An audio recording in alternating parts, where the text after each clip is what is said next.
उस बैग के साथ घर लौटने के लिए वह थोड़ा थका हुआ था। उसने उच्च आत्माओं में गाया। एक दयालु और स्मार्ट बच्चा होने के नाते वह स्थिति को समझता है और बैग न मिलने के बावजूद दुखी नहीं होता है। भले ही वह बहुत छोटी है, वह अपने पिता की देखभाल करती है। वह एक विकासात्मक विकलांगता थी और हो सकता है कि वह अगले दिन छोटी उम्र में अपने लिए वह बैकपैक चाहता हो। काम पर पैसे मिलते हैं और पैसे गिनते समय पहले की पुलिस आयुक्त की बेटी उसके पास आती है, जो उसे उसी बैकपैक बेचने वाले दूसरे स्टोर में ले जाने की पेशकश करती है। लेकिन एक दुर्भाग्यपूर्ण दुर्घटना में छोटी लड़की बाजार में फिसल जाती है। मुझे फुटपाथ और एक ईंट गिरती हुई दिखाई देती है। उस पर एक हताश पागल आदमी की मौत हो गई थी, जो पुनर्जीवित होने की कोशिश कर रहा था। छोटी लड़की सीपीआर करने के लिए आगे बढ़ती है, लेकिन एक महिला दर्शक उसे गलत समझती है और उस पर लड़की के साथ मारपीट करने और उसकी हत्या करने का आरोप लगाती है। जिसके बाद छोटी लड़की को पकड़ लिया गया और उसकी मानसिक बीमारी के कारण पुलिस स्टेशन ले जाया गया। उसे समझ नहीं आया कि उसे गिरफ्तार किया गया है। वो यह कहते हुए जाने की कोशिश करता है कि उसकी बेटी घर पर अकेली है।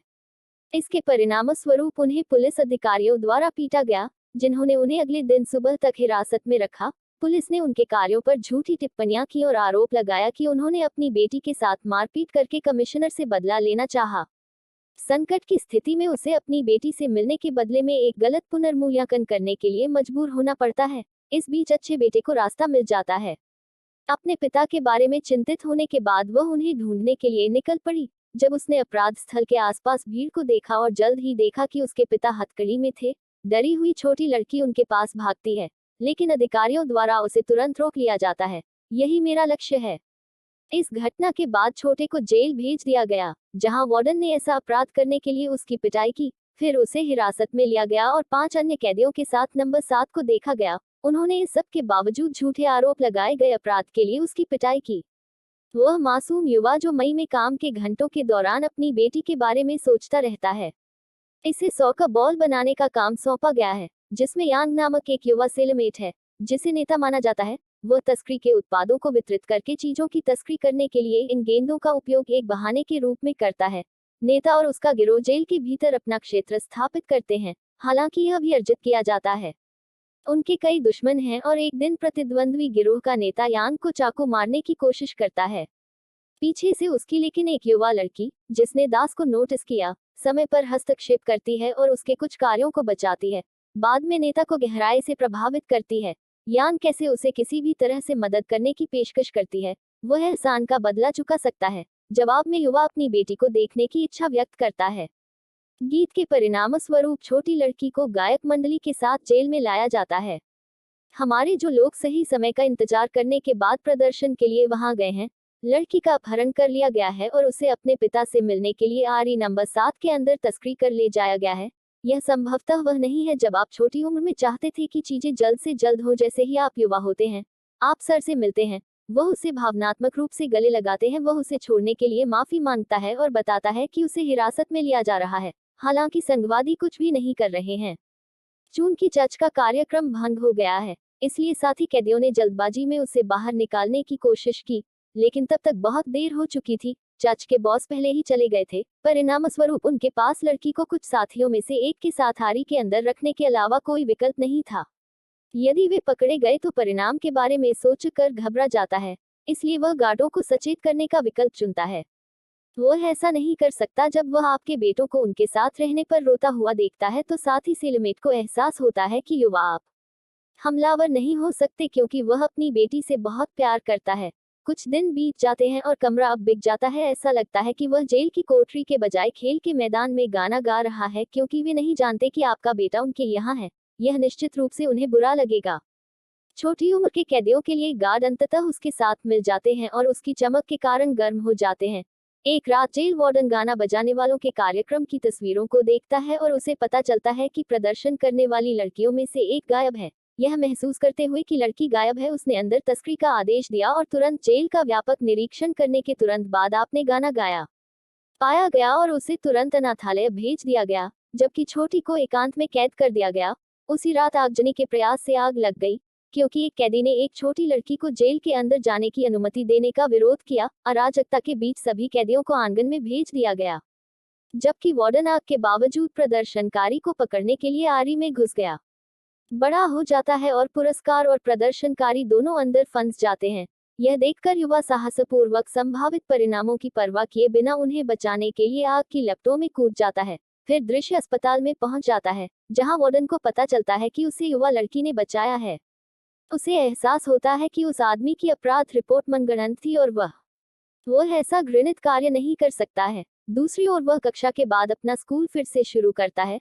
उसकी शिक्षिका पूछती है कि वह अनुपस्थित क्यों थी, लेकिन आप कीट बस अपने पिता से मिलने की इच्छा रखती है। इसके बाद वह अपनी शिक्षिका को सदमे में छोड़कर जेल ले जाती है।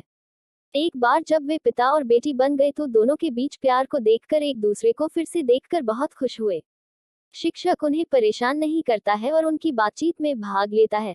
हालांकि उनकी खुशी कम रह जाती है क्योंकि मुलाकात का समय समाप्त हो जाता है, जिससे वे वार्ड से अलग हो जाते हैं और पहली बार अपनी बेटी के प्रति सबसे कम उम्र के प्यार को देखते हैं और अधिक आश्वस्त होते हैं उसके संदेह के बारे में। यह केवल उसे अपने इकलौते बेटे के बारे में उसकी यादों को याद दिलाता है, जिसे एक कैदी ने मार डाला था। बेटी से अलग होने के बाद वह इतना दुखी हो जाती है कि वह कुछ भी नहीं खाती है और अंततः अस्पताल पहुंच जाती है। जेल वार्डन उसका हालचाल जानने के लिए उससे मिलने जाता है। इस दौरान छोटी लड़की उसे गिरफ्तार करने का अनुरोध करती है और उसे उसके पिता के पास ले जाओ। इससे इतना प्रभावित होकर वार्डन ने उसे हर छुट्टी के दिन अपने पिता से मिलने जाने की अनुमति दे दी। आपका स्कूल इसके अलावा वह सबसे कम उम्र के अपराध की फाइलों की समीक्षा करता है और उसे पता चलता है कि उसके द्वारा दिए गए अन्याय को देखने के बाद उसका शपथ लिया गया बयान गलत साबित हुआ है, जिसे वार्डन का सामना करना पड़ रहा है और वह अपनी बेगुनाही साबित करने की कसम खाता है। फिर वह कमिश्नर के पास जाता है और सबसे कम उम्र के मामले की फिर से जांच करने का अनुरोध करता है, जो उसे पता नहीं है। सच तो यह है कि यह बात कमिश्नर ने ही कही थी। इस बीच वर्तमान में सेल नंबर 7 के कैदी आपके बेटे के साथ अपने समय का आनंद लेते हैं। छोटी लड़की नेता को पढ़ना और लिखना सिखाती है, उसकी कमजोरी जिसके बारे में कोई नहीं जानता था, लेकिन अब वे ऐसा करते हैं और वे उस पर हंसते हैं। एक दिन उसने एक गीत उधार लिया था। वह अपने एक सहपाठी से सेल फोन लेती है और उसे जेल के अंदर लाती है और उसे एक कैदी को सौंप देती है जिससे वह अपनी पत्नी को फोन कर सके। और उनकी नवजात बच्ची बहुत अच्छी थी। आपने गाना गाया, आपने मेरे लिए छोटी बच्ची के लिए कुछ कानून तोड़े, वे मेरे लिए एक झबरा सोनिया लेकर आए। जैसे जैसे दिन बीतते गए, वे सभी गाने के साथ एक विशेष बंधन बनाते हैं और एक परिवार की तरह रहना शुरू करते हैं। एक परिवार और भी अधिक था, उसके चाचा ने 50 से अधिक लोगों को मार डाला है। इन सब के अलावा उन्हें यह भी पता चलता है कि युवाहंस अंतिम प्रयास करता है। सभी तारीखें नजदीक आ रही हैं, जिसके जवाब में कैदियों ने मुकदमे में सफलता के लिए उसे प्रशिक्षित करने का वादा किया क्योंकि वे सभी स्पष्ट रूप से अनुभव कर चुके हैं ताकि वह अपनी बेटी के साथ अपने खुशहाल जीवन में लौट सके। इसके लिए उन्होंने सबसे पहले छोटे से घटना के बारे में विस्तार से बताने के लिए कहा। वे घटना की तस्वीर पाने के लिए कई परिदृश्यों से भी गुजरते हैं और कुछ दिनों के बाद अंततः निष्कर्ष निकालते हैं। भोजन की कमिश्नर की लड़की वास्तव में एक जमे हुए पार्टी पर सोई थी। गिरते समय लड़की ने एक प्लास्टिक की चादर पकड़ ली, जिसके कारण उसे और केलर को ईंट लग गई। क्योंकि मैंने भी इस कहानी की शुरुआत कर दी थी, कैदियों को यह भी पता चला कि छोटे को हस्ताक्षर करने के लिए ब्लैकमेल किया गया था, झूठी रिपोर्ट जिसके कारण वह युवावस्था में ही सच्चाई उजागर करके यहाँ पहुँच गया। जिन्हें संभावित अभियोजन प्रश्नों का उत्तर देने का प्रशिक्षण दिया गया है, भले ही उनकी मानसिक बीमारी के कारण ऐसा करना कठिन है, उन्हें अभी भी विश्वास है कि वह जीतेंगे क्योंकि उनके साथ दुर्व्यवहार किया गया है। कैदी सभी संभावित प्रश्नों के साथ साथ उनके उत्तरों को भी नोट कर लेते हैं। युवा दिन रात अध्ययन करते हैं और आत्मा साथ ही कैदियों से भाग लेने के लिए एक याचिका का आयोजन करते हैं। सबसे कम उम्र के मुकदमे की तैयारियों के बीच समर्थन दिखाने के लिए एक सरकारी वकील आपसे मिलने आता है। इससे पहले कि वकील कहता है कि उसे अपनी बेटी को बचाने के लिए दोष स्वीकार करना होगा, यह कहते हुए कि अगर कमिश्नर मुकदमा जीत जाता है तो वह आपको ठेस पहुंचाएगा। वकील कैदियों को भी छोड़ देता है। याचिका में कहा गया है कि इससे कोई मदद नहीं मिलेगी क्योंकि उन्होंने सभी लोगों को मार डाला है। अगला दृश्य लंबे समय से प्रतीक्षित मुकदमे का दिन आता है और छोटे को उसके अंतिम फैसले के लिए अदालत में प्रतीक्षा कक्ष में लाया जाता है।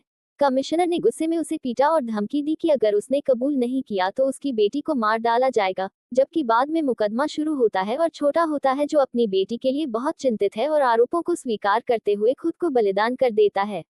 जेल वार्डन ने न्यायाधीश को यह समझाने की कोशिश की कि छोटे को मानसिक रूप से डराया गया था, लेकिन अंततः उसे मौत की सजा सुनाई गई। फांसी की तारीख 23 दिसंबर निर्धारित की गई, जो कि जेल में उसके जन्मदिन के दिन पड़ती है। कैदी छोटे के लिए खेद महसूस करते हैं, इसलिए वे मामलों को अपने हाथों में लेने का निर्णय लेते हैं और गर्म हवा बनाने की योजना बनाते हैं। पॉलियन उसके भागने की सुविधा के लिए वे एक निर्दोष व्यक्ति को अन्याय के